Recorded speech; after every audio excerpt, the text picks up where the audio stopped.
aksiyani bombasini qilamiz. Mashinang bo'shayu minalmasin va nihoyat biz kutgan o'sha damlar yetib kelishiga oz qoldi. Mana bu trackdagi BMW 34imiz. Buni akalar motorni olib keldik. Xudolardan nasib biz motorni qo'yamiz deb plan qildik.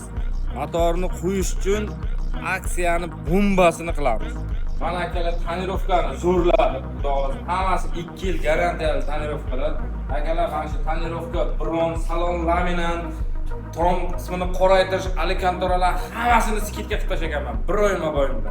Sabab bizlarda bir motorimiz bor, motorimizni yig'ish uchun mana shu mehnatimizga pul olamiz, xolos bo'ldi. Mana motorni o'zim proyekt qilyapman.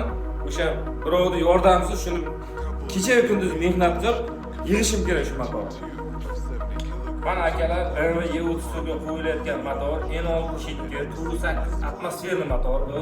Xudoolasa buni yig'ish uchun skidkani bombalarini men shu uchun mehnatim uchun qilaman. Buni yig'ib, xudoolasa O'zbekiston ko'chalarida maza qilib minib yurishga tayyorlanayotgan mashinani motorini men shu yig'ishim kerak.